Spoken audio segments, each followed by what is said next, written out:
hi everyone, welcome to you all in my another vlog. And today we are going to discuss about retail pharmacist to migration to Australia.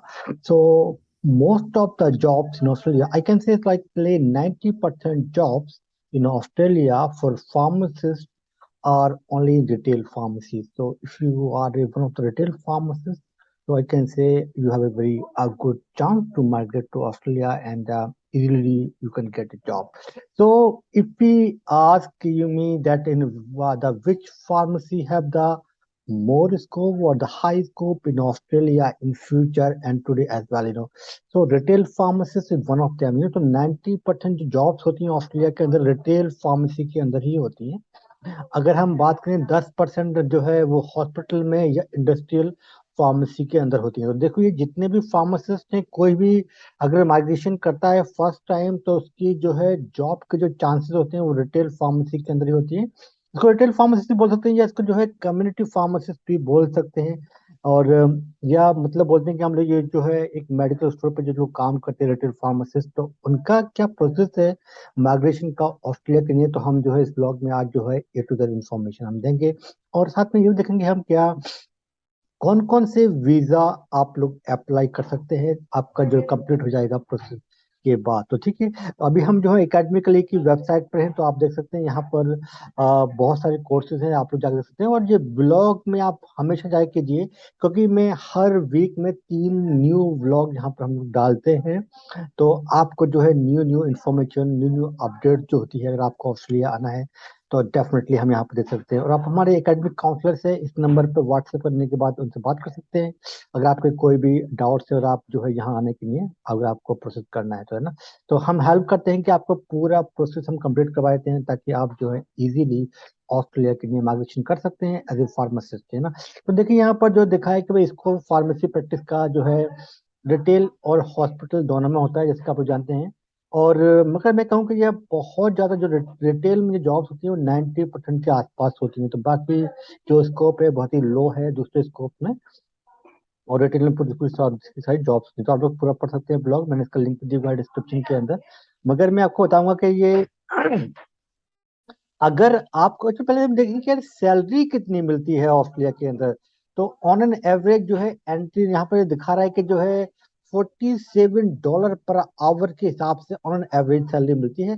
और annually अगर हम देखें तो 92,000 है ना. तो ये जो है एंट्री लेवल में करीब मिलती है 80,000 के आसपास और जो हाईएस्ट होती है उसकी 120,000 पर ईयर है ना.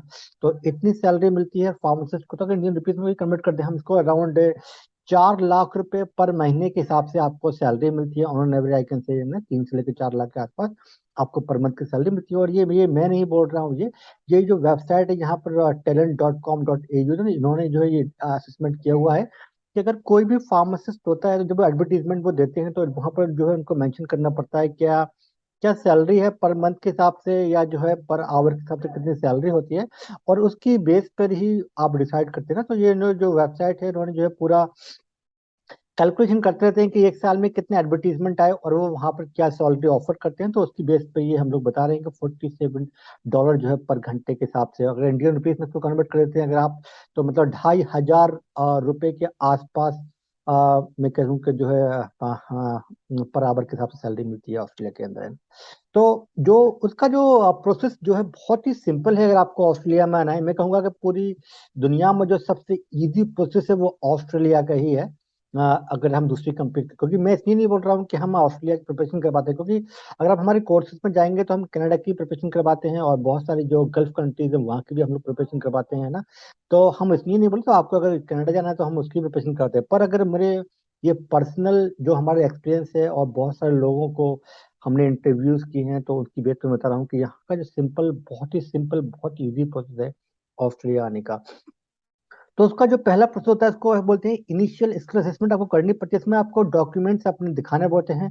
वो हम देखेंगे आगे कि वो क्या क्या होते हैं कितनी फीस होती है और क्या क्या टाइम लगता है. तो उसको बोलते हैं नंबर 1 पे स्टेप होता है इनिशियल स्किल असेसमेंट. इसमें हम आपकी हेल्प कर देंगे. और नंबर 2 होता है ये होता है कैप्स एग्जाम और ये होता है ऑनलाइन एग्जाम होता है और 2 घंटे और 2 घंटे मतलब इसमें दो एग्जाम होते हैं एग्जाम 1 और एग्जाम 2 सेम डे के अंदर दोनों एग्जाम देने होते हैं आपको. और 1 घंटे का बीच में ब्रेक होता है बेसिकली. तो आपको जो पासिंग मार्क्स होते हैं वो होते हैं 50% आपको लेके आने हैं. और एमसीक्यू बेस्ड है और इसमें निगेटिव मार्किंग भी नहीं होती है। फिर अगला होता है कि भाई इंग्लिश की रिक्वायरमेंट क्या है, तो उसमें जो है 7 बैंड आईएल्स लेकर आओ या इक्विवेलेंट जो है 65 जो आप पीटी का लेकर आ जाओ। मगर पीटी जो इसमें हाईली रिकमेंडेड है क्योंकि वो इजी होती है पास करना एज कम्पेयर टू आईएल्स और टॉफल, है ना। और उसके बाद देखेंगे हम कौन कौन से वीजा जो है फार्मासिस्ट को मिल सकते हैं ये सारा प्रोसेस कंप्लीट करने के बाद। तो ये तो बहुत ही इंप्रेशनल कुछ करने, तो आपको बेसिकली यही दो एग्जाम पास करने हैं, कैप्स के एग्जाम को पास करना है, फिर आपको एक इंग्लिश का टेस्ट पास करना है, बाकी सारा का सारा प्रोसेस आपको इजी आपका हो जाएगा, है ना। तो देखिए इस असेसमेंट में आपको 4 डॉक्यूमेंट्स ये मांगता है कि आपकी डिग्री होनी चाहिए, अगर आपने बी फॉर्म या फार्म डी किया हुआ है, उसकी प्रोविजनल डिग्री हो या फाइनल डिग्री आपको मिल गई हो, और नंबर 2 पे आपको उसकी जो है ट्रांसक्रिप्ट या जो है उसकी कंसोलिडेटेड मार्कशीट जो होती है वो अगर आपको मिल गई है। और नंबर 3 पे होती है कि आपका रजिस्ट्रेशन होना मस्ट है स्टेट फार्मेसी काउंसिल में, या अपना जो है आप जो है इलिजिबल हो। इलिजिबल तो कोई भी है यहाँ में डिग्री करने के बाद, पर बहुत सारे लोगों ने अगर आपने जो है सबमिशन भी कर दी है अपनी एप्लीकेशन, फिर भी आप जो है इसको अप्लाई कर सकते हैं ना। और नंबर 4 पर जो है पासपोर्ट मांगते हैं, और experience is not mandatory for the skill assessment. अगर आपके पास एक्सपीरियंस है तो आप दिखा सकते हो, अदरवाइज कोई भी उसकी जरूरत नहीं है skill assessment. Skill assessment normally ये बोलते हैं कि इसमें 8 वीक लगेंगे, पर ये 2 वीक के अंदर हो जाता है अगर आपके कोई भी प्रॉब्लम नहीं है आपके नेम के अंदर, है ना। तो उसकी फीस होती है, ये ऑस्ट्रेलियन फार्मेसी काउंसिल बेसिकली इसकी अथोराइज बॉडी है, यहाँ पर आप देख सकते हैं। तो वो उसको 1310 एयूडी आपको जो है देना पड़ता है। और फिर आपको हम आ जाते हैं कैप्स एग्जाम। तो कैप्स एग्जाम की जो फुल फॉर्म होती है वो ये knowledge assessment of pharmaceutical sciences, मतलब जो आपकी नॉलेज क्या है फार्मास्यूटिकल साइंसेज, जो सब्जेक्ट आपने जो पढ़े थे उसमें ही आपको देखा जाएगा। अगर 50% अगर आप लेकर आ जाते हैं, ये 4 डोमेन होते हैं basically, pharmaceutics, pharmacotherapy, pharmaceutical chemistry, physiology and pharmacology. तो इसमें से अगर आप ले आते हैं, ये 2 एग्जाम्स होते हैं, बहुत ही ईजी एग्जाम है। एकेडमिकली यहाँ पर जो है इसको 3 महीने का लाइव क्लासेस देता है आपको ऑस्ट्रेलिया से, ताकि आप इजीली पास करिए। आपको कुछ भी नहीं करना है, जितना हम पढ़ाएंगे आपको, आपको सिर्फ उतना रिवाइज करना है, आपको बाहर से कुछ भी नहीं बाय करना है, नहीं आपको कुछ पढ़ना है, और डेफिनेटली आप पास कर जाएंगे। और हम लोग 15 ईयर के जो क्वेश्चन पेपर्स हैं साथ में हम इसको आपको जो है रिवाइज करवाते हैं, साथ में हम आपको कुछ मटेरियल भी देते हैं आप पढ़ने के लिए, बेस्ड ऑन हमारे लेक्चर के ऊपर ही होते हैं वो सारे मटेरियल जो है। और साथ में हम आपका हर वीक जो है मॉक टेस्ट लेते रहते हैं, तो हम आपकी जो है प्रोग्रेस को हम नापते रहते हैं। तो अगर आपकी कंसिस्टेंटली आपकी अगर 50 प्लस जाती है तो फिर आप डेफिनेटली आप एग्जाम में बैठ सकते हैं, उससे कम है तो हम रिकमेंड नहीं करते कि भाई आप अपना नेक्स्ट टाइम भी आप लोग जाकर दे सकते हैं। तो उसकी पासिंग स्कोर होती है 50% होती है। और जो फीस है इसकी वो होती है 2190 एयूडी। तो दोनों को अगर मिला दें तो 3500 एयूडी जो है गवर्नमेंट की फीस है ऑस्ट्रेलिया आने के लिए, है ना। और फिर इसका जो रिजल्ट आता है इसको लग जाते हैं यहाँ पर जो है 2 महीने लग जाते हैं, मतलब 8 वीक के बाद इसका रिजल्ट आएगा। तो इस 2 महीने के अंदर हम क्या करते हैं, आपको इंग्लिश की प्रिपरेशन करवाते हैं, और इंग्लिश आप उस 2 महीने में आप पास कर लेंगे, तो आपका जो है टाइम जाया नहीं होगा, और उसके बाद आप लोग जो है ऑस्ट्रेलिया के इंस्टीट्यूट पे आप लोग अपना एप्लीकेशन कर सकते हैं। तो यहाँ पर जो है 4 टेस्ट बेसिकली जो है इन्होंने बोला हुआ है। आप आईएल दे सकते हो, पीटी ही है या ओईटी है या टॉफल है, ये दे सकते हो, पर हाईली रिकमेंडेड है आपके लिए पीटी, बिकॉज पीटी जो है आपको रजिस्ट्रेशन में भी हेल्प करेगा और आपके वीजा में भी हेल्प करेगा, है ना। तो ये रिकमेंडेड है, पीटी और आईएल्स आप दे सकते हो।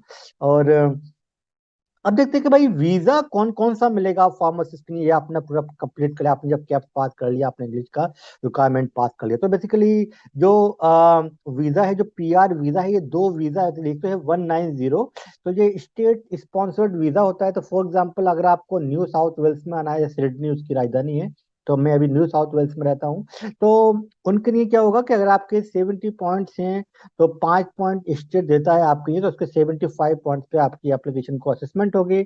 मगर मोस्टली जो फार्मासिस्ट हैं जिनके पॉइंट्स कम होते हैं उनको जो है चांसेस मोस्टली रहता है कि उनको 491 मिलेगा। मतलब जो यहाँ के छोटे छोटे शहर है, जो रीजनल एरिया है, वहां आपको रहना पड़ेगा, कंडीशन ये होती है।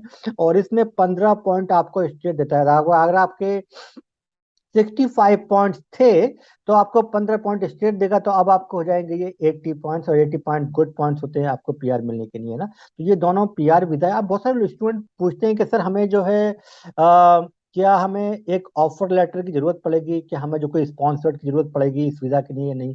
तो आंसर है इसका नो, इसमें कोई भी जरूरत नहीं पड़ती है। पर ये बेसिकली डिपेंड करता है कि हर स्टेट की अपनी अपनी कंडीशंस होती है, तो उस कंडीशंस को आपको मीट करना पड़ेगा, पर जनरली ऐसी कोई रिक्वायरमेंट नहीं होती है। यस, ये जो तीन वीजा और मैंने जहां बताया हुआ है, इन केस में आपको जो है एक स्पॉन्सर चाहिए होगा, तो ये होता है वर्क वीजा 482, और एक है 494, ये है रीजनल एरिया के लिए जो है स्पॉन्सर्ड वीजा है, और एक है 407, ये है ट्रेनिंग वीजा। तो इन तीनों में से अगर कोई भी वीजा अगर अप्लाई करते हो तो उसमें जो है आपको एक स्पॉन्सर चाहिए होगा, मगर 190 491 में मैंडेटरी नहीं है, is based on the state to state. और आपको ज्यादा जानकारी चाहिए तो अगर आपने पूरा अगर ये कंप्लीट कर लिया, तो कोई भी जो माइग्रेशन एजेंट है वो आपको वीजा में हेल्प कर देंगे आपके लिए, तो बहुत ही ईजी है ना। और हम इसकी प्रिपरेशन करवाते हैं, यहाँ पे आप लोग देख सकते हैं। तो आई आई होप को आपको बात समझ में आ गई होगी कि आपको जस्ट जो फोकस करना है, आपको सिर्फ एग्जाम पे करना है। ये भी हम पूरा करवा देंगे आपको एग्जाम, ये भी इंग्लिश भी हम पूरा करवा देते हैं। और वीजा के लिए आप लोग किसी भी माइग्रेशन एजेंट की, तो मतलब बहुत ही इजी प्रोसेस है ऑस्ट्रेलिया आने के लिए। और पासिंग मार्क्स सिर्फ 50% ही है, तो कोई भी इसको पास कर सकता है। और बहुत सारे बच्चे पूछते हैं कि सर मेरी जो है बैक आ गई थी, या मेरे जो है मैंने 5 साल में डिग्री कंप्लीट किया बी फॉर्म का, है ना, तो क्या मैं कर सकता हूँ या नहीं? तो उसका आंसर है यस, आप कर सकते हो। उसमें कोई भी ऐसी रिक्वायरमेंट नहीं है कि आप नहीं कर सकते, है ना। बस इनकी रिक्वायरमेंट ये है कि आपने अगर एग्जाम पास कर लिया तो कोई भी ऑस्ट्रेलिया आ सकता है, और ऑस्ट्रेलिया आना बहुत ही ईजी है ना। तो और बहुत सारे स्टूडेंट पूछते हैं कि सर हमें स्टडीज करने आना चाहिए या नहीं, तो मैं एक अगले वीडियो में आपको एक ब्लॉग में बताऊंगा कि आपको स्टडीज में आएंगे तो आपको क्या करना चाहिए और कौन सा कोर्स आपको करना चाहिए, जैसा कि आपको पीआर और जो है वीजा मिल जाए। तो वीडियोस को देखते रहिए। तो ये थी आज की video, and thank for watching this video.